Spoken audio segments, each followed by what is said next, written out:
Sometimes the most dangerous contracts are the ones signed in desperation, because the fine print never mentions that some men don't believe in expiration dates, especially when that man is an alpha king who's never been told no. The ink on the eviction notice had barely dried when Saren Ashford realized she had exactly 72 hours to come up with 3 months' rent or lose the only home her dying younger brother had ever known. The small apartment in the Ironwood Pax territory wasn't much, just 2 rooms above a butcher shop that smelled perpetually of blood and herbs. But it was theirs. Or it had been, until the landlord decided that housing a wolfless woman and her sickly brother wasn't worth the trouble anymore. Saren pressed her forehead against the cold window glass, watching the pack members below go about their evening routines. Wolves laughing, shifting, running free under the autumn moon. Things she'd never been able to do. At 24 years old, she still hadn't manifested her wolf, a condition so rare that most packs simply killed children who failed their first shift at 18. She'd survived only because her parents had begged, pleaded, and paid bribes to keep her alive.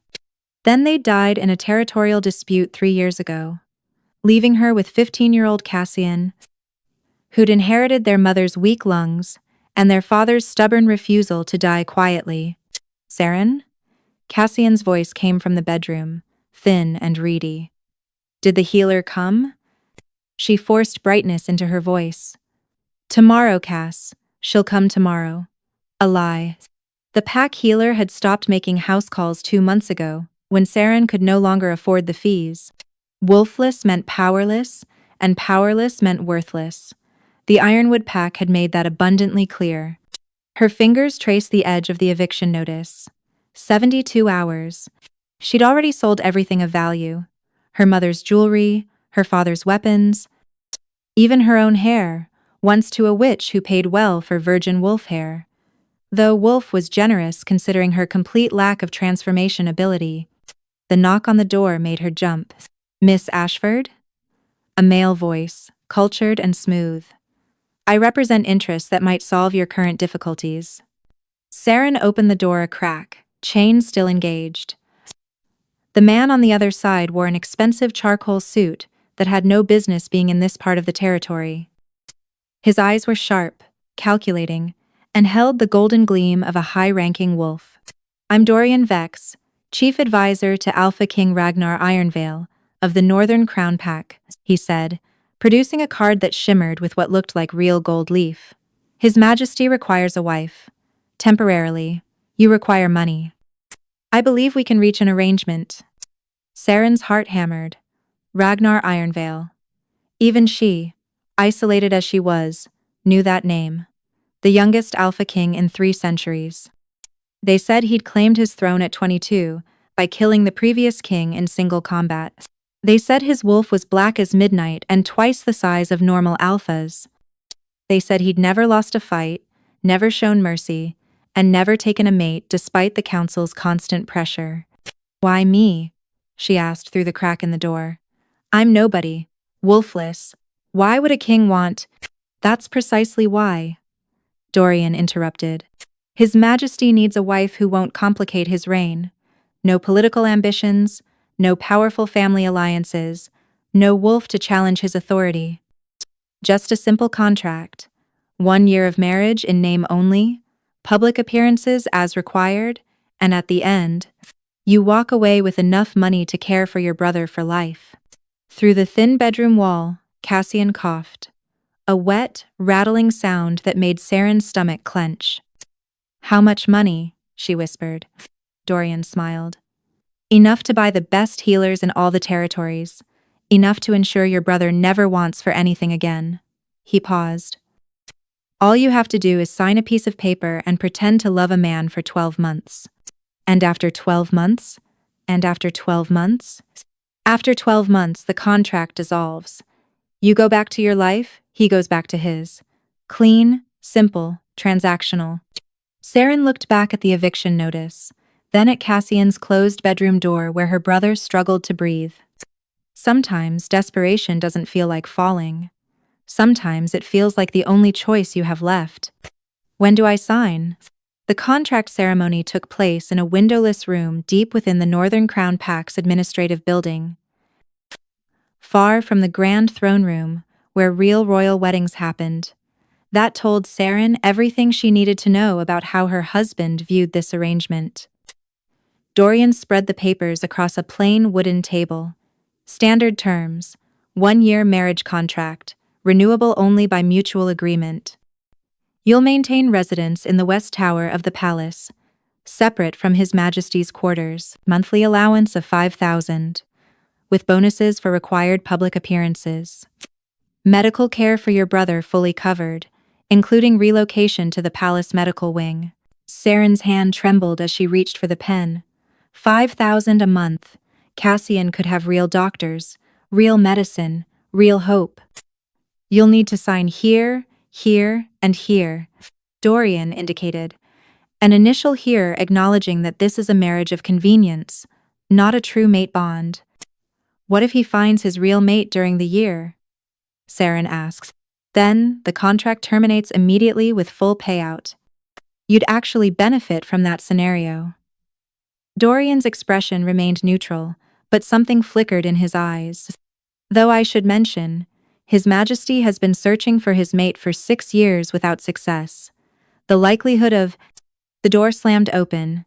Ragnar Ironvale filled the doorframe, like a storm made flesh. He was taller than Saren expected, at least 6.5 feet of pure muscle wrapped in black leather and barely contained violence. His hair was dark brown, almost black, worn slightly long and tied back, but it was his eyes that stopped her breath silver, like moonlight on water, and currently fixed on her with an intensity that made her prey instincts scream. She didn't have a wolf, but apparently her body still remembered how to fear an apex predator. You didn't mention she was terrified, Ragnar said to Dorian, his voice a deep rumble. She smells like panic. Your Majesty, I was just explaining the terms. Get out, Dorian gathered the papers quickly. The ceremony is in 1 hour. The council will be expecting. Out. The advisor fled. The door clicked shut. Saren found herself alone with the Alpha King, her back pressed against the table, her heart racing so fast she thought it might burst. Ragnar moved closer, each step deliberate. He didn't smell like she expected, not of blood and battle, but of pine forests and winter rain. Clean, wild, dangerous. Look at me, he commanded. She forced her eyes up from the floor. His face was harder than the portrait suggested, all sharp angles and barely healed scars. A warrior king. But there was something else there too, something that looked almost like loneliness. You're wolfless, he stated, not a question. Yes. And you agreed to this for money, press a sigh. For my brother. He's sick. Ragnar studied her for a long moment. They told you 1 year? Yes. The contract says, burn the contract. Saren blinked. What? He leaned down, bracing his hands on either side of her on the table, caging her in. Up close, she could see gold flecks in those silver eyes. Here's what's actually going to happen, little mouse. You're going to stand beside me in front of the council in 1 hour. You're going to take your vows. You're going to wear my ring and bear my name. And when people ask how long our marriage will last, you're going to smile and say forever. But the contract, there is no contract, he interrupted, his voice soft and absolutely terrifying. There's only this. You're mine now. I don't do temporary, I don't do fake, and I sure as hell don't do divorce. You can't just change the terms. I'm the Alpha King. I can do whatever I want. He straightened, pulling a small velvet box from his pocket. Inside was a ring, not the gaudy display piece she'd expected, but a simple band carved from dark wood inlaid with silver. This was my grandmother's. She was wolfless too, died, giving birth to my father, because the pack healers wouldn't treat someone they considered defective. 5. He took Saren's hand, his touch surprisingly gentle despite his threatening words, and slid the ring onto her finger. It fit perfectly. I watched my father mourn her every day of his life. Power, Ragnar continued. He never remarried, never took another lover. Because when an Ironvale claims a mate, we mean it. Forever. I'm not your mate, Saren whispered. This was supposed to be fake. Nothing about you is fake to me. His thumb brushed across her knuckles, over the ring. I knew the moment you walked into this building. Your scent, your heartbeat, everything in me that recognizes its other half woke up screaming. Possible. That's not possible. I don't have a wolf. The mate bond requires two souls that recognize each other. Ragnar cut her off. Wolves just make it easier to feel. But I feel it, little mouse. And soon, you will too. This isn't what I agreed to. No, he agreed, stepping back and heading for the door. But it's what you're getting anyway. 1 hour. Wear the blue dress Dorian left in your preparation room. And Saren? He paused at the threshold. Your brother's already being moved to the Royal Medical Wing. The head healer is with him now. Consider it a wedding gift. Then he was gone, leaving her alone with a ring that felt like a shackle and a contract that apparently meant nothing at all. Outside, she heard wolves howling, but whether in celebration or warning, she couldn't tell. Saren stood frozen in the preparation room, staring at the blue dress hanging on the door like an accusation. Silk, the color of midnight sky. Simple in cut but clearly expensive. Not at all what she'd wear to a fake marriage. But then again, apparently nothing about this marriage was fake anymore. Child, you're going to worry yourself into an early grave. The voice made her spin. An elderly woman sat in the corner chair. How had Saren not noticed her before? Her silver hair braided in an intricate crown. Her eyes were the same striking silver as Ragnar's, but softened by age and something that looked like amusement. Who are you? Saren asked. Alara Ironvale, Ragnar's great-grandmother. The woman stood with surprising grace. Though according to pack records, I died 60 years ago. Funny how that works. But Ragnar said his grandmother died giving birth. His grandmother Margot did. Poor soul, rest her. Couldn't survive the pack's cruelty toward the wolfless. Alara moved closer, her fingers trailing along the blue dress. I'm his father's grandmother, his grandfather's mother. And I didn't die. I just got very, very good at hiding. Why? Power? Because some truths are too dangerous to speak aloud where the wrong ears might hear them. Alara's smile was knowing. Tell me, child, what do you know about the Silvermark bloodline? Nothing. I've never heard of it. Exactly as it should be. We made sure of that. Alara sat on the edge of the vanity, gesturing for Saren to join her. 300 years ago, there existed wolves who could bond without shifting.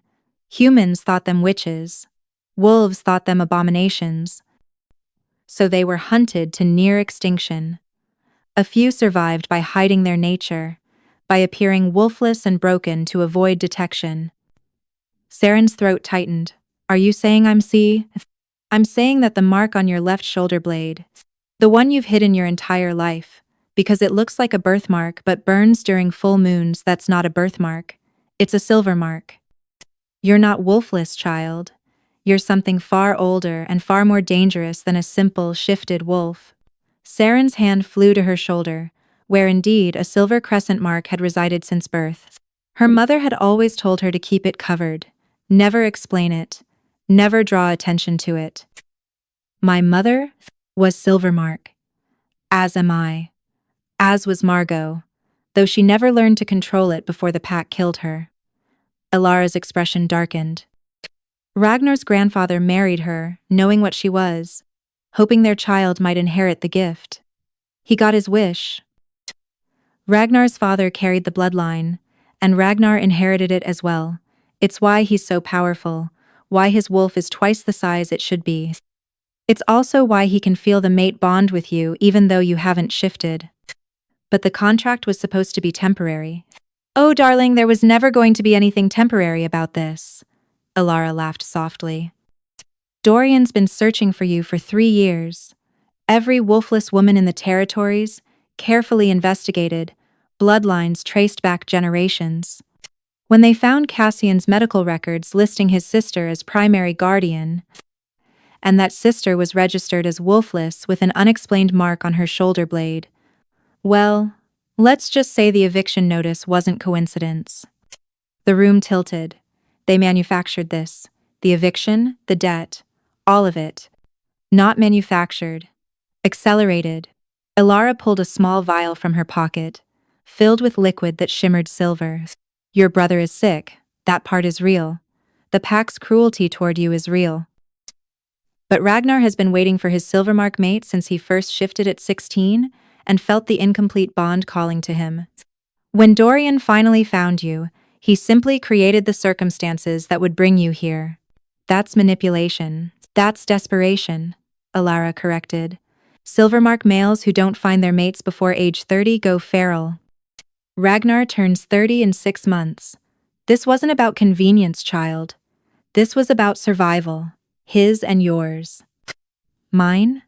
Silvermarks who never awaken their power die young. Your mother made it to 38. You're 24. The cough you've started developing? The exhaustion? The way your bones ache during full moons? Ilara's expression gentled. You're running out of time. You need him as much as he needs you. Saren's hand went to her chest. She had been coughing lately, and tired. So tired. What's in the vial? Moon water. Blessed by the last surviving Silvermark priestess. Drink it before the ceremony, and your mark will activate. You'll feel the bond fully. Possibly. You'll begin to awaken. Ilara pressed the vial into her hands, but understand this. Once you drink it, there's no going back. The bond will complete. You'll be his, and he'll be yours, and neither of you will be able to sever it. Not through contracts, not through law, not through death itself. You're asking me to choose without really choosing. No. Ilara stood, smoothing down the blue dress. I'm telling you the truth your mother should have told you before she died. You were always meant for this. The Silvermark bloodline doesn't do coincidence. Every generation, the survivors find each other. You and Ragnar were destined long before Dorian forged an eviction notice. And if I refuse? If I walk out right now? Then Cassian loses his medical care. You lose your only home. And in 6 months, when Ragnar goes feral, he'll tear through half the territory before the council puts him down like a rabid dog.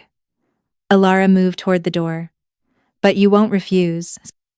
Because I can see it in your eyes you felt something when he touched you. Didn't you? Saren wanted to lie, but her hand had been tingling since he'd slid the ring on her finger. A warmth that spread up her arm and settled near her heart, pulsing in time with her heartbeat. What did his grandmother's ring have to do with this? Everything. It's made from the wood of a Silvermark tree, the only ones that grow where our people gather. Wood that recognizes its own. Ilara smiled. He didn't trap you, child. He claimed you. There's a difference. I don't see one. You will. The old woman paused at the threshold. Wear the dress. Drink the moon water. And when they ask if you take him as your husband, remember that the Silvermark bloodline has survived 300 years of persecution by protecting its own. Ragnar might seem dangerous, but out there? She gestured vaguely to the window, beyond which the sounds of the gathering ceremony crowd could be heard. Out there are packs who would kill you both if they knew what you were. Inside this marriage, you have the protection of the strongest Alpha King in generations. Choose wisely. Then she was gone, leaving Saren alone with the blue dress, the vial of moon water, and a choice that wasn't really a choice at all. Her shoulder blade burned, the ring on her finger pulsed with warmth, and in the distance, she heard a wolf's howl that made something deep inside her chest respond with a resonance she'd never felt before. The clock struck the half hour. 30 minutes until the ceremony. 30 minutes until fake became forever. She looked at the vial in her hand, at the liquid that seemed to glow with its own inner light. Then she uncorked it and drank. The moon water tasted like starlight and regret, cold, sharp, and impossibly bright. The moment it hit her tongue, Saren's shoulder blade exploded with heat.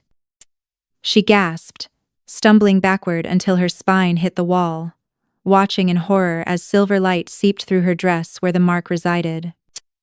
The crescent moon birthmark she'd carried her whole life began to glow, its light visible even through fabric. But more than that, she could feel something awakening. Not a wolf, not the violent, shifting transformation she'd watched other pack members undergo. This was different, softer, like roots growing deep into soil, connecting her to something ancient that had been sleeping beneath her skin for 24 years. No, no, no, she whispered, sliding down the wall to the floor. This wasn't supposed to be real.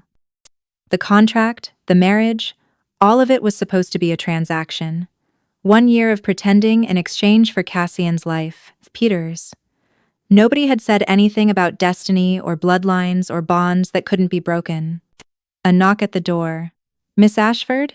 It's time." Dorian's cultured voice filtered through the wood. "The council is assembled." Saren forced herself to stand, legs shaking. The blue dress still hung on the door, mocking her with its beauty. She'd planned to wear her own clothes, to make it clear this was business, not romance. But her practical gray blouse and worn pants seemed wrong now. Insufficient, like showing up to a battlefield in paper armor. She dressed quickly, fingers fumbling with the silk. The fabric moved like water, clinging in some places and flowing free in others. It was designed for someone more confident, more beautiful, not for a wolfless girl from the slums who couldn't even pay her rent. Except she wasn't wolfless, she was Silvermark. Whatever that meant, her reflection in the mirror showed a stranger. The dress transformed her, or maybe the moonwater had. Her skin seemed to glow with the same silver sheen as her mark. Her eyes, normally a muddy hazel, held flecks of silver that caught the light. Even her hair, plain brown and usually tangled, seemed to shine. "You look like her." Dorian stood in the doorway, his expression unreadable. Like Margot, Ragnar's grandfather kept one portrait of her, hidden in his study. "You could be her twin." "Is that why he really wants me? Because I remind him of a dead woman?" "He wants you because you're his mate. The resemblance is just the universe's idea of poetry." Dorian offered his arm. "Shall we?" The council grows impatient. They walked through corridors of polished stone, past tapestries depicting centuries of Ironvale rule. Saren caught glimpses of other wolves, guards, servants, nobles, all of them pausing to stare as she passed. Some looked curious, others hostile. A few seemed afraid. "They can sense it," Dorian murmured. "The silver mark. Even if they don't know what it is, their wolves recognize power when they see it." "I don't have power. I don't have anything." "You drank the moon water. You're awakening. Give it time." He paused outside massive double doors carved with wolf imagery. Behind them, she could hear voices, dozens of them, maybe hundreds. "One more thing. The council doesn't know about the Silvermark bloodline. As far as they're concerned, you're just a convenient wolfless bride, meant to keep the political situation stable. Keep it that way. Most werewolf stories, but it's Siley Halfenant will have it and Dominance bride. And if they find out, they'll have you executed by sunrise." Dorian's smile didn't reach his eyes. Silver marks are considered abominations by traditional law. The only reason Ragnar survived is because his father hid his heritage. If the council discovered you're both Silvermark, neither of you would leave that room alive. Quote, "Then why do this? Why risk everything for a fake marriage?" "Because it's not fake to him." Dorian pushed open the doors. "And after tonight, it won't be fake to you either." The throne room stole her breath. Vaulted ceilings stretched up into shadow, supported by columns carved from single trees, torches, burned in silver sconces, their light reflecting off polished stone, and everywhere, wolves. Hundreds of them, dressed in formal attire, all turning to stare as she entered. At the far end of the room, standing before a raised dais, Ragnar waited. He'd changed into formal regalia, black leather, and silver armor that made him look like a war god. His hair was still tied back, exposing the sharp lines of his face and a scar that ran from his left temple to his jaw. But his eyes found hers across the distance, and she felt that tug again. Stronger now, insistent. The bond. It was real. She could feel it pulling her toward him like a tide. Walk, Dorian whispered. Don't run, don't hesitate. Show them you belong here. Saren forced one foot in front of the other. The aisle stretched impossibly long. She could hear whispers rising like smoke. Wolfless. Why would he choose her? She's nobody. Probably a political maneuver. Fair. She won't last a month. Each word was a small cut, but she kept walking. What choice did she have? Behind her was nothing: eviction, poverty, Cassian's death. Ahead was Ragnar, dangerous and demanding, and claiming she was his forever. But also ahead was power she didn't understand, a heritage she'd never known, and a bond that made her chest ache with wanting. She reached the dais. Ragnar extended his hand. This was it, the moment that would seal everything. Last chance to run, little mouse, he murmured, so quietly only she could hear. After this, you're mine. You said there was no choice, Pays. There's always a choice. His silver eyes searched hers. Even if it's not the one you wanted. Behind them, an elderly wolf in ceremonial robes cleared his throat. We are gathered to witness the union of Alpha King, Ragnar, Ironvale, and Saren Ashford of the Ironwood Pack. A most unusual match. Unusual. That was one word for it. Do you, Ragnar Ironvale, take this woman as your queen? I do. No hesitation. Absolute certainty. The elderly wolf turned to her. And do you, Saren Ashford, take this man as your husband and king? Her shoulder blade burned. The ring on her finger pulsed with heat. And somewhere deep inside her chest, something ancient whispered, yes. I do, she heard herself say. Then, by the authority granted by the Council of Alphas, I pronounce you. Wait. A voice from the crowd. A woman stepped forward, tall and elegant, with auburn hair and a dress that probably cost more than Saren's entire life. I challenge this union. The room erupted in whispers. Ragnar's hand tightened on Saren's, his whole body going rigid. On what grounds? The officiating wolf demanded. The woman smiled, cold and calculating. On the grounds that I am Rhiannon Blackthorn, daughter of the Southern Mountain Pack Alpha.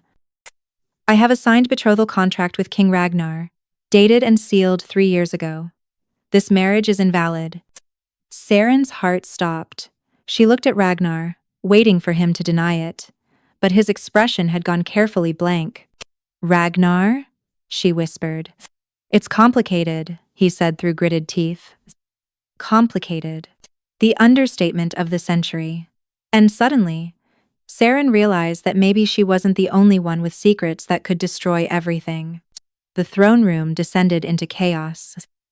Council members shouted over each other, some demanding the ceremony continue, others insisting Rhiannon's claim be investigated. Through it all, Ragnar stood perfectly still, his hand locked around Saren's wrist like a shackle. This is a distraction, Ragnar announced, his voice cutting through the noise like a blade. The betrothal contract Lady Blackthorn references was nullified 2 years ago when she chose to mate with the Eastern Ridge Alpha's son. You cannot claim one king while bonded to another. Rhiannon's smile never wavered. I never completed that bond. It was a political arrangement that dissolved. Unlike my betrothal to you, which was witnessed by 7 Alpha witnesses and sealed in blood, blood seals can be broken. Not without mutual consent. Did you consent, Your Majesty? She tilted her head, all false innocence. Because I certainly didn't. The elderly officiating wolf cleared his throat nervously. If there is indeed a prior blood-sealed betrothal, we must verify its status before this ceremony can continue. Pack law is clear on this matter. Then verify it, Ragnar snarled. Bring the contract, test the seal, do whatever you need to do. but this ceremony will be completed tonight. I'm afraid that's not possible. Another council member interjected, a heavy-set man with graying hair and cunning eyes. Verification requires 3 days minimum, during which time, Lady Blackthorn has the right to remain at court as your potential betrothed. Convenient timing. Dorian muttered from somewhere behind Saren.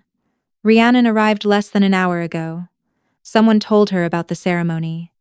Ragnar's jaw clenched. Who? Does it matter?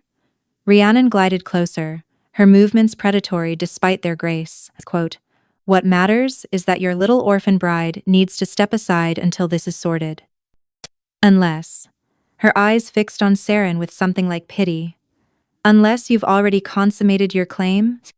But no, that's impossible. You only just met her today. How could a bond form so quickly? It was a trap. Saren could feel it. If Ragnar admitted the mate bond, questions would be asked. How could he bond with a wolfless woman? What made her special? Investigations would follow. And investigations would uncover the Silvermark heritage that could get them both killed. The bond doesn't matter, Saren heard herself say. Everyone turned to stare. You're right. We only just met. Pa says. This marriage was a business arrangement, not a love match. If there's a prior legal claim, then it should be resolved properly. Pa says. Ha says. Ragnar's hand tightened painfully on her wrist. Saren. It's fine. She pulled free, ignoring how wrong it felt to break contact. The bond screamed in protest, but she forced a smile. 3 days won't make a difference to a contract marriage, will it? I'll wait. How magnanimous, Rhiannon purred. And so understanding, almost like you never expected this to be real anyway. The barb hit home, but Saren kept her expression neutral. I'm nobody, just a wolfless girl who needed money for her brother's medical care. The king needed a wife who wouldn't complicate his political situation. It's simple. Simple, Ragnar repeated, his voice deadly soft. You think this is simple, isn't it? She met his silver eyes, trying to communicate everything she couldn't say aloud. We're being watched. We need to be smart. 3 days gives us time to figure this out. But Ragnar wasn't looking at her like a co-conspirator. He was looking at her like she'd just driven a knife into his chest. Fine, he bit out. 3 days. Lady Blackthorn, you'll be given rooms in the south wing. Dorian will arrange for the contract verification. He turned to the council. This ceremony is postponed, not cancelled. Make that clear in the records. And your bride? The elderly wolf asked carefully. She'll stay in the West Tower as originally planned. With guards posted, no one disturbs her without my permission. Ragnar's gaze swept the room. And if I find out who leaked information about this ceremony to Lady Blackthorn, I'll have their tongue removed. Am I clear? Am I clear? Am I clear? Siomaris, Siomaris, Siomaris. Am I clear? Silence. Good. This gathering is dismissed. The crowd began to disperse, wolves filing out in clusters of whispered conversation. Rhiannon lingered, her smile victorious. 3 days, Your Majesty. I look forward to continuing our reunion. She swept past, close enough that Saren caught her perfume roses and something darker. Poison, maybe, power, or just the scent of a woman who always got what she wanted. Then they were alone, just Saren and Ragnar in the vast throne room, torches guttering in their sconces, shadows dancing across stone. You let her win, Ragnar said flatly, quote, I bought us time. Siomaris' power. You told them our marriage meant nothing. He moved closer, each step controlled fury. You called it simple. I said what needed to be said to protect us both. Saren held her ground even though every instinct screamed to retreat.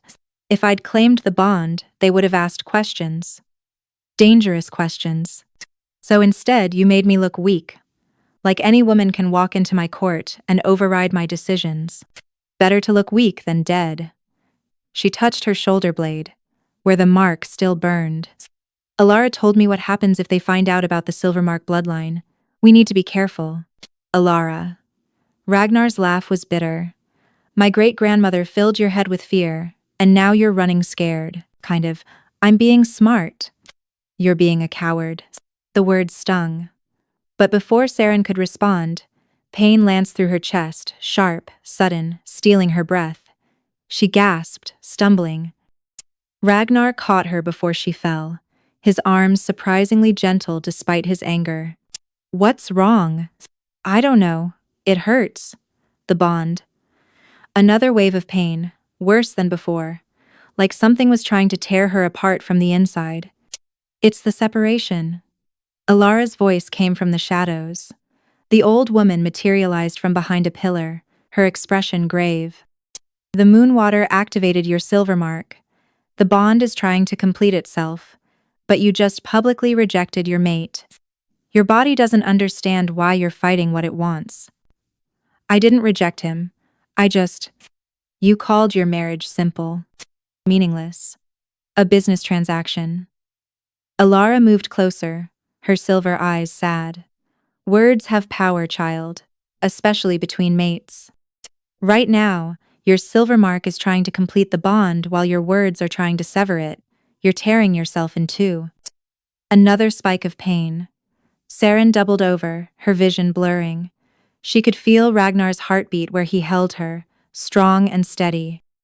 The bond wanted her to sink into him, to let him complete what she'd started by drinking the moon water. Make it stop! She gasped. I can't, Alara said. Only you can. By accepting what you are, by accepting him. 3 days. Ragnar's voice rumbled above her head. You wanted 3 days, you'll get them. Problem. But we do it my way. He lifted her easily, cradling her against his chest. You'll stay in my quarters, not the West Tower. You'll let the bond stabilize. And when the 3 days are up and I've dealt with Rhiannon's nonsense, you'll marry me properly. No more talk of contracts or business arrangements. Understood? Saren wanted to argue. But another wave of pain stole her words, and all she could do was nod against his chest. Good, he said, carrying her toward the door. Because I meant what I said earlier, little mouse. You're mine, and I don't share. As they left the throne room, Saren caught a glimpse of Rhiannon watching from a balcony, her expression calculating. This wasn't over. The 3 days were just beginning. And something told Saren they would be the longest 3 days of her life. Ragnar's quarters occupied the entire top floor of the North Tower. A sprawling space of dark wood and stone that somehow managed to feel both fortress and sanctuary. Floor-to-ceiling windows overlooked the territory, revealing forests that stretched to the horizon under the waning moon. He laid Saren on a massive bed covered in furs, then stepped back as if she might burn him. The pain will ease once you stop fighting the bond, he said, his voice carefully neutral. Your body needs to recognize mine as safe. This is insane. Saren curled on her side, clutching her chest where the pain pulsed in waves. Yesterday, I was nobody. Today, I'm supposedly some ancient bloodline with a mate bond that's trying to kill me. Not trying to kill you, trying to complete itself. Ragnar moved to a cabinet, pouring something amber into 2 glasses. Drink this, it'll help. She accepted the glass with shaking hands. The liquid burned going down, but warmth spread through her chest, dulling the pain to a manageable ache. What is it? Whiskey, infused with moonflower. Old Silvermark remedy. He sat on the edge of the bed, maintaining careful distance. Alara made sure I always kept some on hand. She knew you were coming, even if I didn't. How long has she been preparing for this? 20 years, give or take. Ragnar stared into his glass. Since my father died and I became Alpha King at 22. She pulled me aside and said, your mate will be Silvermark, like you. But she won't know what she is. When she comes, protect her. Because the wolves who killed your grandmother will try to kill her too. Saren's breath caught. Margot wasn't killed by childbirth. No. She was murdered by council members who discovered what she was. They made it look like complications, but my grandfather knew. It destroyed him. Ragnar's jaw clenched. He spent the rest of his life hunting down everyone responsible. By the time he was done, half the old council was dead. The new council thinks he went mad with grief. They don't know it was vengeance. And you let them think that. Better they underestimate what a silver mark can do than fear us enough to strike first. He finally met her eyes.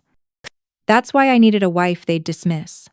Wolfless, powerless, no political connections. Someone the council would overlook. But Rhiannon's challenge changes everything. Rhiannon is a distraction. The betrothal contract she mentioned does exist, but it was never blood-sealed. She's lying, and I can prove it. He set down his glass. What concerns me more is who told her about our ceremony. Someone in this palace wants to stop our marriage. Someone who might suspect what you are. A knock at the door interrupted them. Dorian entered without waiting for permission, his face grim. We have a problem. Lady Blackthorn has demanded trial by combat. Combat? Saren sat up, ignoring the residual pain. For what? For the right to be Ragnar's queen. Power. She's invoked an old law that allows competing claimants to settle disputes through pack combat. Dorian's gaze flicked to Saren, Prothry. Normally this would be between alphas, but since Miss Ashford is wolfless, she'll be slaughtered. Ragnar finished, his voice deadly quiet. Rhiannon knows this. That's the point. Can't you refuse the challenge? Saren asked, not without looking weak. And if I look weak, the council will use it as grounds to question my fitness to rule. Ragnar stood, pacing to the window. This was planned. Rhiannon doesn't want to be my queen. She wants me dead, or deposed, so her father can seize Northern territory. Then give her what she wants, Saren said quietly. Both men turned to stare. Not the territory, but the combat. Let me fight her. Absolutely not, Ragnar growled. You'd die in minutes. Maybe. Saren touched her shoulder blade where the silver mark burned.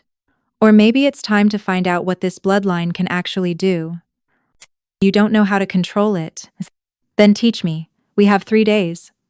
She stood, forcing strength into her voice, despite the pain still radiating through her chest. You said silver marks are dangerous, that they're hunted because they're powerful. Show me why. Make me dangerous. Alara stepped out of the shadows. Apparently materializing from nowhere was her specialty. The girl's right. The silver mark awakening is accelerated by necessity. She needs a reason to fight, and Rhiannon just gave her one. Quote, she'll be killed, Ragnar repeated. Then she'll die as she lived, powerless and afraid.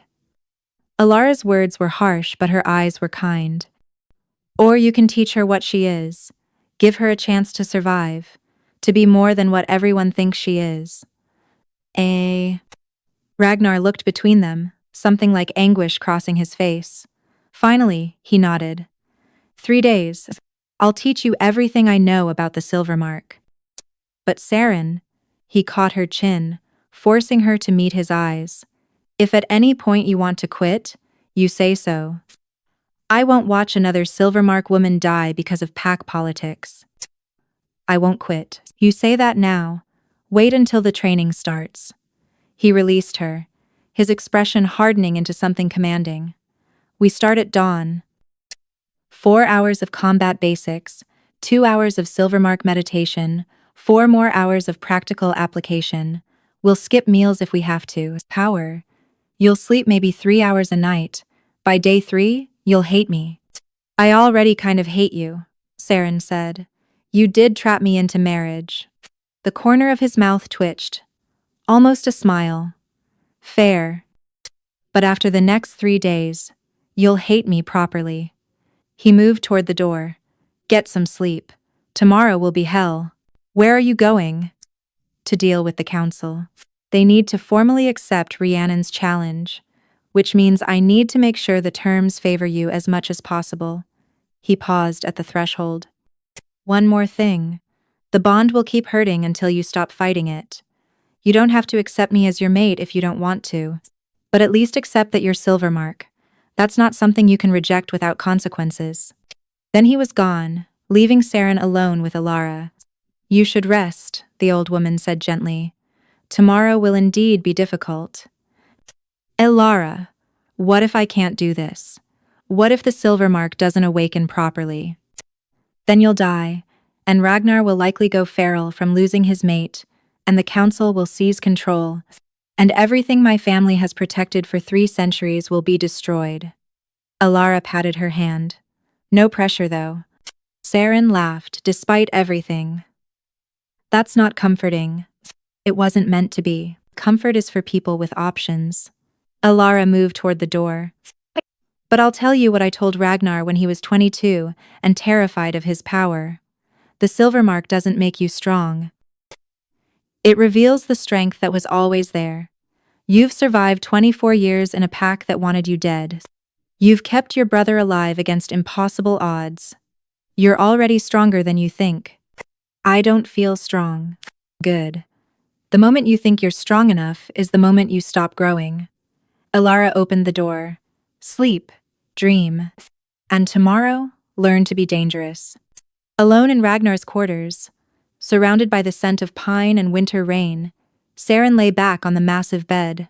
Her shoulder blade still burned. Her chest still ached from the incomplete bond. And in 3 days, she'd face a trained alpha warrior in combat that would likely kill her. But for the first time in her life, she wasn't running away from danger. She was running toward it. And maybe, just maybe, that was what the silver mark had been waiting for all along. Dawn came too early and too bright. Saren woke to find Ragnar already in the quarters, dressed in training leathers and looking like he hadn't slept at all. Up, he commanded. We're wasting moonlight. It's daytime. Exactly. Moonlight is when you'll be strongest. Daylight is when you need to learn to fight anyway. He tossed her a bundle of clothes, soft leather pants, a fitted tunic, boots that looked like they'd actually fit. Change. Meet me in the courtyard. 5 minutes. He was gone before she could argue. The training courtyard was private, walled off from the rest of the palace grounds. Ancient silvermark trees grew along the perimeter, their bark silver, their leaves shimmering even in daylight. Saren had never seen anything like them. They only grow where silvermark blood has been spilled, Ragnar explained, watching her stare. This courtyard has existed for 400 years. Every generation of my family has trained here. If see, comforting, Saren muttered. It should be. It means you're not the first to face this. Now, attack me. She blinked. What? You heard me. Attack. Hit me. Kick me. Whatever you think might work. He stood relaxed, arms at his sides. You have 3 days to learn enough combat skill to survive 3 minutes against Rhiannon. We start by seeing what you already know. I don't know anything about fighting. Then you'll learn fast. Attack. Saren hesitated, then lunged forward with a clumsy punch. Ragnar sidestepped easily, caught her wrist, and flipped her onto her back before she could blink. The impact drove the air from her lungs. Too slow, too obvious, no follow-through. He offered a hand. Again. They repeated the pattern for an hour. Saren attacked, Ragnar countered. She ended up on the ground. Her body screamed in protest. Bruises bloomed across her arms and ribs. But slowly, painfully, she began to see the patterns in his movements. The way he shifted his weight before countering. The openings in his defense. Better, he said after she managed to land a glancing blow to his shoulder. You're learning to read the fight, not just react to it. I'm learning that I'm going to die in 3 days. Probably. He circled her. Predatory. But you'll die on your feet, fighting, which is more than most wolfless women get. Now, defense. I'm going to attack you. Block, dodge, or redirect. Don't try to match my strength, you can't. Use momentum against me. What followed was 2 hours of brutal instruction. Ragnar didn't hold back, didn't coddle. He came at her with the same intensity he'd use against any opponent, and expected her to survive it. She failed more than she succeeded. But each failure taught her something new about her body's capabilities and limitations. Enough, he finally called, when she was barely able to stand. Silvermark training now. I need water, and possibly medical attention. Water, yes. Medical attention, no. Your silver mark will heal the minor injuries if you let it. He led her to a clear space in the courtyard center, where a circle of silver stones had been arranged. Sit. She collapsed more than Saturday. Ragnar settled across from her, close enough that their knees nearly touched. Plen, the silver mark isn't like a wolf. He began. You don't shift. You don't grow fur and fangs. What you do is far older. You connect. To the earth, to other silver marks, to the very essence of what makes wolves pack animals in the first place. I don't understand. You will. Close your eyes. Feel the mark on your shoulder blade. Don't fight it. Don't fear it. Just acknowledge it's there. His voice dropped lower, hypnotic. The silver mark is a bridge between human and wolf, pack, between individual and pack, between what you are and what you could be. Saren focused on the burning sensation that had plagued her since drinking the moon water. But instead of pulling away, she leaned into it. The burn shifted, became warmth, spread across her shoulders and down her spine. Good, Ragnar murmured. Now reach out, feel the trees around us. They're silver mark too, in their way. Connect to them. It sounded insane. But Saren tried anyway, extending her awareness beyond her body. And impossibly, incredibly, she felt something respond. The trees. She could sense them, not see or hear, but feel their presence. Their roots deep in earth, their leaves reaching for sky. I feel them, she whispered. Because you're pack, all silver marks are pack, even the trees. Now feel me. His presence hit her like a wave. Overwhelming, intense, impossibly bright. She gasped, eyes flying open. Too much, she panted. It always is, the first time. The mate bond amplifies the silver mark connection. You're not just feeling my presence. You're feeling everything I am. He studied her with those silver eyes. Try again, but this time, don't just receive. Push back. Let me feel you too. They worked for hours. Saren learning to sense and be sensed, to open the silver mark connection without drowning in it. It was exhausting in a completely different way than combat training. By the time Ragnar called a halt, her head pounded and her shoulder blade felt like it was on fire.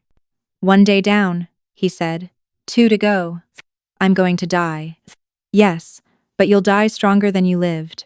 He helped her stand, his hand lingering on hers. The council met this morning. The combat challenge is formally accepted. 3 days from now, you fight Rhiannon in the ceremonial arena. First blood, submission, or death determines the winner. Death? She won't go for submission. Neither should you. His expression hardened. In 3 days, you become a killer or a corpse. There's no middle ground. A commotion at the courtyard entrance drew their attention. Dorian burst through, flanked by guards. Your Majesty, we have a situation. Someone poisoned Lady Blackthorn's evening meal. Ragnar's jaw clenched. Is she dead? No. She has a personal poison tester who consumed the food first. He's dead. Kantan. She's claiming you orchestrated it to avoid the combat challenge. Of course she is. Ragnar turned to Saren. Go to my quarters. Lock the door. Don't open it for anyone but Alara or me. What are you going to do? Damage control. If the council believes I tried to assassinate a visiting Alpha's daughter, they'll use it as grounds for deposition. He was already moving toward the entrance. And Saren? If someone comes for you, use what I taught you today. Don't hesitate, don't show mercy, just survive. Then he was gone, and she was alone in the courtyard with its silver trees and blood-stained earth, realizing that the next 3 days weren't just about learning to fight Rhiannon. They were about surviving a palace full of wolves who wanted her dead. Day 2 began before sunrise.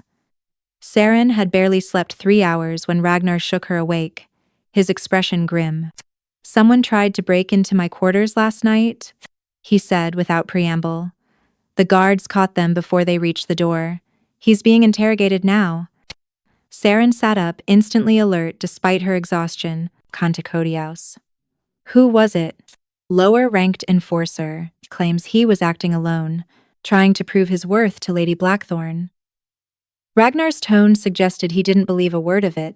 Get dressed. We're changing training locations. If someone's willing to attack you in the palace itself, we need somewhere more secure. 20 minutes later, they were deep in the forest beyond the palace walls. The trees here were ancient, their trunks wider than houses, their canopy so thick that little sunlight penetrated. And everywhere, Saren could feel them. The silver-marked trees, dozens of them, their presence humming against her awakening senses. Quote, "This is the old grove," Ragnar explained, leading her to a clearing at the forest's heart. No one comes here except Silvermark. The trees themselves guard it. Anyone with hostile intent who enters dies before they can leave. Dies how? The trees are patient. They wait until you're deep enough that you can't find your way out. Then they simply redirect you. Forever. There are bodies in this forest that have been walking in circles for decades. He gestured to the clearing, code. But for Silvermark, it's the safest place in all the territories. Today's training was different. Less physical combat, more control. Ragnar taught her to channel the Silvermark energy, to use it as both shield and weapon. Pradev. You won't beat Rhiannon with strength, he explained, demonstrating as silver light flickered across his skin. But you can beat her with surprise. She expects a wolfless girl who'll fold at the first strike. Show her something she's never seen before. Saren practiced pulling the Silvermark power to the surface, letting it flow through her limbs, her fingertips, her very breath. It was like learning to use a muscle she'd never known existed. Exhausting. Painful. But gradually, she began to feel the difference. The way the energy responded to her intent. The way it could harden her skin like armor or burst outward like a shockwave. Good, Ragnar said, when she managed to deflect one of his strikes with a burst of silver light. Again, faster this time. They drilled for hours. Strike, defend, channel, release. Her body moved beyond thought, beyond conscious decision. The Silvermark began to feel less like a foreign power, and more like an extension of herself. Enough, Ragnar finally called, as the sun reached its zenith. Rest. Then we work on the kill strike. The what? His expression was serious. Rhiannon will try to kill you. You need to be prepared to do the same to her. The Silvermark has an attack that disrupts the bond between wolf and human. It's agonizing. Fatal if held long enough. I need to teach you how to use it. I don't want to kill anyone. Then you'll die. He sat beside her, his shoulder nearly touching hers. I know you think there's another way. There isn't. Rhiannon challenged you because she thinks you're weak. Thinks you'll surrender rather than fight to the death. If you prove her wrong, she'll either submit or die. Those are the only options. Saren stared at her hands, at the faint silver glow that now seemed to pulse beneath her skin. What if I can't do it? What if I freeze? Then I'll lose you. His voice was quiet, and I'll spend the rest of my very short life hunting down everyone responsible before the feral madness takes me completely. She looked at him. Really looked at him. Seeing past the Alpha King to the man beneath. The man who'd been alone for 8 years, searching for a mate he couldn't find. The man who'd orchestrated an elaborate plan just to bring her here. The man who was now spending every waking hour trying to keep her alive. Why me? She asked. Really? There must have been other Silvermark women, easier ones to find. Why go through all this trouble? Because it's you. He met her eyes, and for once, there was no command in his voice. Just honesty. I felt you before Dorian ever found you. In my dreams, in my waking moments, a presence calling to me across the distance.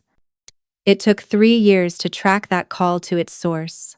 And when Dorian finally showed me your picture, I knew. You weren't one possibility among many. You were the only one. That's not fate. That's obsession. With Silvermark, they're the same thing. He stood, offering his hand. Come on, kill strike practice. Try not to actually kill me. No promises. Day 2 bled into night. Night into exhausted sleep. Sleep into day 3. The final day. Tomorrow, she'd face Rhiannon in the ceremonial arena. Today was her last chance to prepare. Cassian visited that morning, escorted by healers who reported his improvement. The palace medicine was working. Color had returned to his cheeks. His breathing came easier. You look different, he said, studying her with the perceptiveness of younger siblings everywhere. Stronger. I'm trying, Saren said, pulling him into a hug. Are you really going to fight that alpha woman? He pulled back, worry creasing his young face. Everyone's talking about it.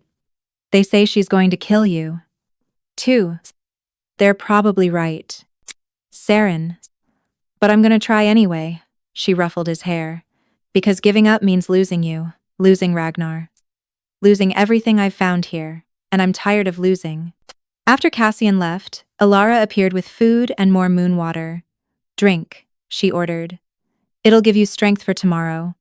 Will it be enough? I don't know. The old woman's honesty was almost comforting. You've learned more in 3 days than most Silvermark learn in years. But Rhiannon has been training since birth. She's fast, brutal, and she doesn't hesitate. You'll need more than power tomorrow. You'll need conviction. Conviction in what? In your right to exist, to survive, to claim the life that was stolen from you by wolves who feared what you could become. Elara cupped her face. Tomorrow, you show them what happens when they push a Silvermark too far. You show them the cost of their cruelty, and you survive. Not for Ragnar. Not for Cassian. For you. The final training session was simple. Ragnar and Saren in the old grove, the sun setting through the Silvermark trees, casting everything in shades of silver and shadow. One last thing, he said. Something my father taught me before he died. The Silvermark responds to emotion. Fear makes it weak. Anger makes it wild. But love? He stepped closer. Love makes it unstoppable. I don't love you, Saren said. I barely know you. I know. His hand came up, brushing her cheek. But you could, in time, if you survive tomorrow. If we get the chance to be more than desperate strangers playing at marriage. He leaned down, his lips ghosting near hers. So survive, and maybe we'll find out what we could be. He didn't kiss her, didn't push, just stepped back, leaving her aching with possibility. Tomorrow, he said. Dawn, the arena. Whatever happens, know that you're Silvermark, you're mine. And I will burn down this entire palace before I let them take you from me. Then he left her in the grove, surrounded by ancient trees and the ghosts of Silvermark who'd come before. Tomorrow, she'd either join them in death or prove herself worthy of their legacy. Saren touched her shoulder blade, feeling the mark burn with anticipation. Tomorrow, she whispered to the trees, we'll see what I'm really made of. The ceremonial arena was older than the palace itself. Stone bleachers circled a sand-covered combat pit, rising in tiers that could hold thousands. This morning, every seat was filled. Wolves from every pack in the territory had come to witness the spectacle. A wolfless girl facing an alpha in combat.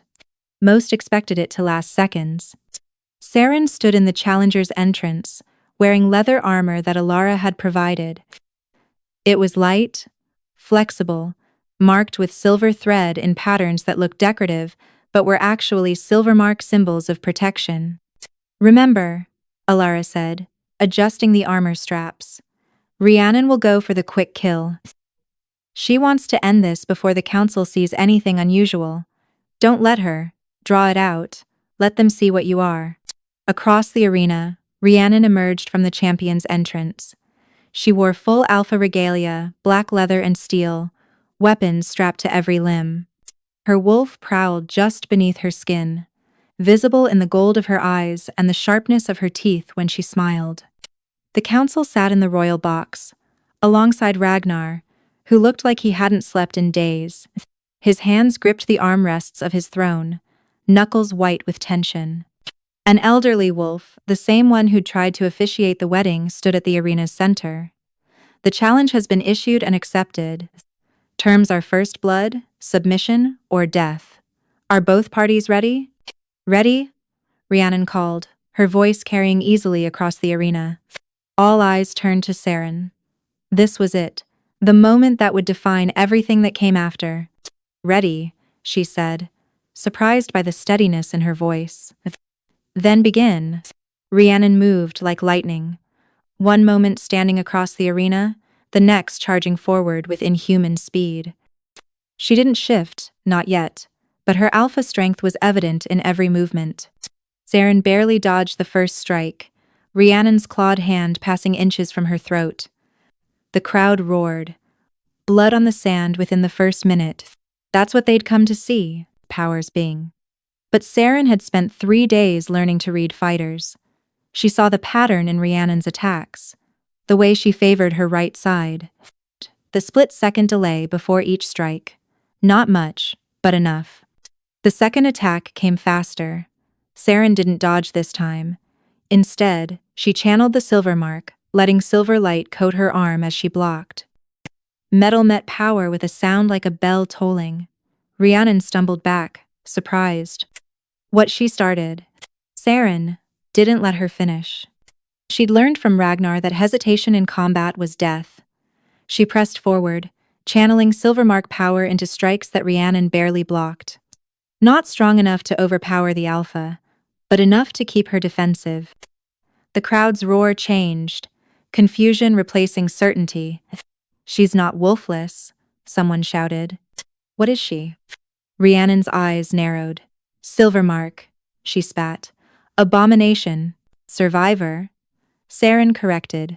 Rhiannon shifted. Her bones cracked, reformed, her body expanding into a massive wolf. Brown fur, golden eyes, teeth like daggers. In wolf form, she was twice Saren's size, fast enough to kill in seconds. She lunged. Saren did what Ragnar taught her. She didn't run, didn't dodge. She dropped to one knee, hands pressed to the sand, and pulled. The Silvermark trees beyond the arena responded.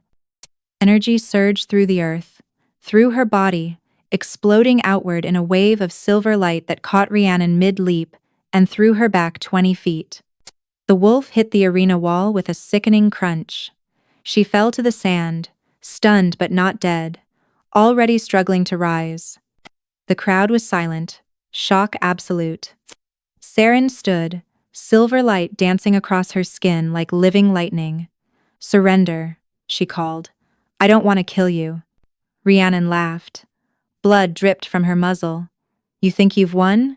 You just proved what you are. Silvermark. Abomination. Even if you beat me, the council will have you executed by nightfall.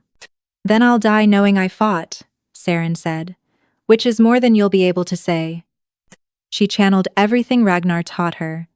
The kill strike. Silver energy that targeted the bond between wolf and human. It was agony to use, agony to receive, but it was effective. Rhiannon's howl of pain echoed through the arena as silver light wrapped around her like chains, burning, tearing at the connection that made her whole. Submit, Saren demanded. Never, Rhiannon snarled through the pain. Saren pushed harder. The wolf form began to flicker. Rhiannon's body caught between shapes, human and animal, neither completely. The same torture Saren had endured, every full moon for years. The agony of being trapped between forms. How does it feel? Saren asked quietly, moving closer. To be broken, to be trapped, to be powerless. Rhiannon's eyes widened with understanding and fear. Submit, Saren said again, or I'll leave you like this forever, stuck between forms, neither human nor wolf. Living the hell you wanted to condemn me to. For a long moment, silence. Then, barely audible, I submit. Saren released the power immediately.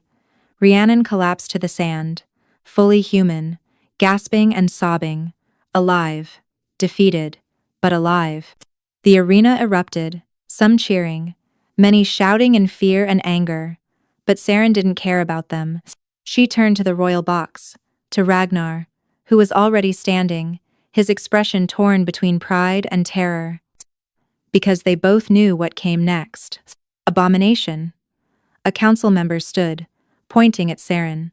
Silvermark, she must be destroyed before she spreads her corruption. She won the challenge fairly, Ragnar said, his voice cutting through the chaos. By your own laws, she has the right to be my queen.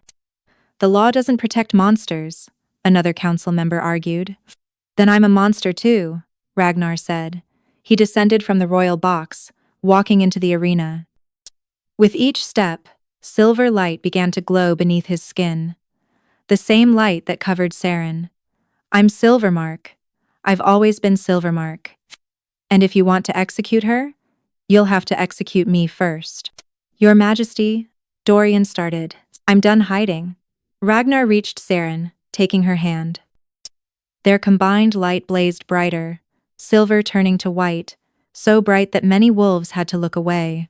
My father was Silvermark. His father before him. This bloodline built this kingdom, and now you fear it because you can't control it. The council will never accept. The council has no choice. Alara's voice rang out. She stood in the arena entrance, and behind her, dozens of figures emerged. Men and women of all ages, all wearing the faint silver glow of awakened Silvermark. We've hidden for 3 centuries, watched our people be murdered. Lived in fear. But no more. Ragnar is right. Either you accept us, or you lose your king.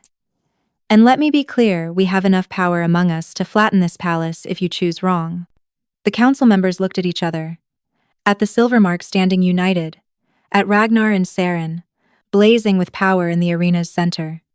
Finally, the eldest council member spoke. If we accept this bloodline, what guarantee do we have that you won't use your power to enslave us? The same guarantee we've had for 300 years, Alara said. Our word. We don't want to rule through fear, Pack. We just want to exist without persecution. To live, to love, to be Pack like everyone else. And if we refuse, then civil war, Ragnar said simply. And I promise you, we will win. The silence stretched. Then, slowly, the eldest council member bowed his head. The Silvermark are recognized as part of Pack law. No longer hunted, no longer hidden, and Saren Ashford is confirmed as queen, by right of challenge and blood. The crowd's reaction was mixed. Some cheered, others protested, but it didn't matter. The decision was made. Ragnar pulled Saren close. You did it, he murmured into her hair. You saved us all. We did it, she corrected. Together. 3 months later, the palace had transformed. What was once a place of secrets and shadows had become something brighter, open. Silvermark no longer hid their nature. They worked alongside traditional wolves, their combined strengths making the territory safer and more prosperous than it had been in generations. Cassian was fully healed, studying under the palace healers, and showing an aptitude for Silvermark medical techniques that no one expected. He was happy, thriving. Everything Saren had fought for. The real wedding took place under the full moon in the old grove. No politics, no contracts. Just Saren and Ragnar, and the bonds that had grown between them over months of learning each other, from desperate strangers to something that felt remarkably like love. Still sure about forever? Ragnar asked as they stood before Alara, who'd volunteered to officiate. Forever was your idea, Saren reminded him. I just wanted 1 year. And yet here you are. Here I am. They spoke their vows with only witnesses who mattered. Alara, Dorian, Cassian, the Silvermark who'd emerged from hiding, and the ancient trees that had guarded their people for centuries. I, Ragnar Ironvale, take you, Saren Ashford, as my mate, my queen, my heart, for as long as we both live and beyond, forever. I, Saren Ashford, take you, Ragnar Ironvale, as my mate, my king, my chosen family, For as long as we both live, forever. The bonds between them blazed silver white, visible to everyone present, not forced, not desperate, chosen. Then by the power vested in me by absolutely no one official, Alara said with a smile, I pronounce you actually married. Kiss your bride before I change my mind. Ragnar didn't need to be told twice. Later, as they stood on the balcony of their shared quarters, watching the moon rise over the territory, Saren thought about how far she'd come. From a wolfless girl facing eviction to a queen who'd changed the laws of an entire kingdom. Regrets? Ragnar asked, his arms around her waist. Thousands, she said honestly. But being here with you isn't one of them. Good. Because you're stuck with me now. Forever. Forever, she agreed. And this time, the word didn't feel like a trap. It felt like a promise. One she was finally ready to keep. The contract marriage that was never supposed to be real had become the realest thing in her life. And the Alpha King who'd claimed forever had been right all along. Some things aren't meant to be temporary. Some bonds, once formed, are meant to last a lifetime. And some loves are worth fighting for, even when the whole world says you're not strong enough to win. Saren had learned that lesson the hard way. But as she stood in Ragnar's arms, surrounded by the life they'd built together, she couldn't bring herself to wish it had been any easier. Because easy wouldn't have forged them into what they'd become. Leaders, survivors, mates, and most importantly, themselves. Friendship. Forever had never sounded so good.